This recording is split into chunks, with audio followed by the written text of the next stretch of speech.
back to the channel. We're going to do another quick video of installing some parts on the FD.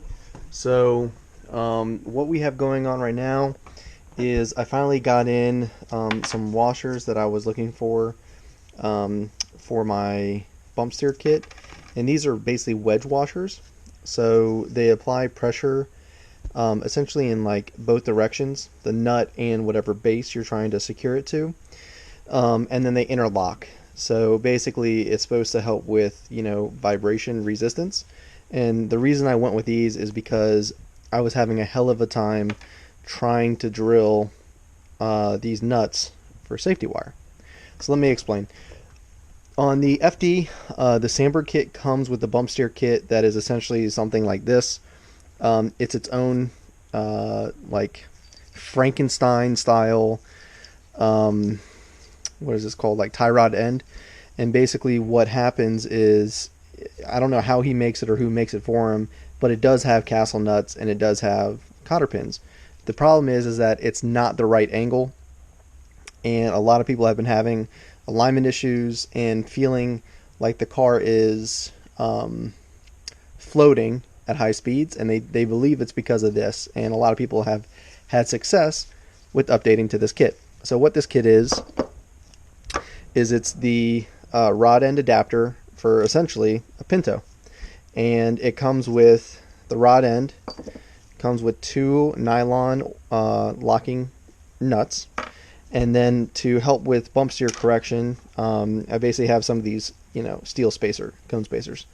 So what I plan to do is install this setup with the cone spacers, apply a locking washer underneath each of the nuts. So I'm hopeful that with the nylon basically nut and the wedge washer, I won't have any vibration issues and these backing off.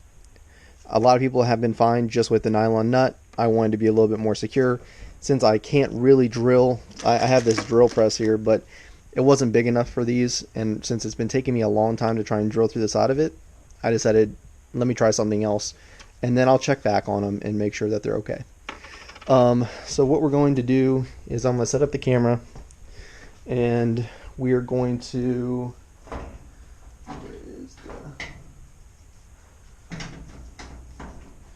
I'm going to set up the camera, and I am going to install this onto here. So give me a second, guys. Let me get this set up, and I'll bring you along for the ride. Alright guys, I hope you can see. So we're going to attach this rod end to basically this knuckle.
Alright, so as you can see, that's about it, guys. I'm going to do a little bit more research and make sure that I also have both sides like kind of lined up correctly of where they're supposed to be, but you can see the gist of how I'm going to do it. I'm just going to tighten up this final nut, put the wedge washer against this nut right here, really tighten down the nylon nut, tighten down the top nylon nut again, and then I'm going to go through and I'm going to tighten up my spherical, end link right here, and then also the rod end, like the stock nut against the rod end.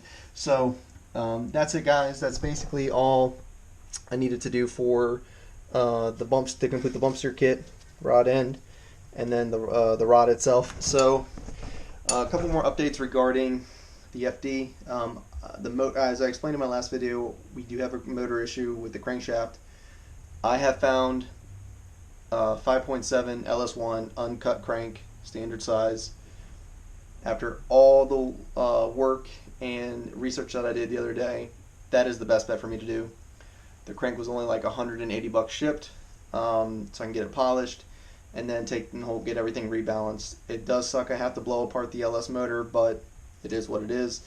At least this way it'll be done and be done right, and I can go with my T56. So more dates to come with that. I'm going to show you the unboxing video when I get the crank, and in the meantime I'm going to search for some machine shops that I trust to do the polishing of the crank journals and then also the balancing my rods and pistons in the crank.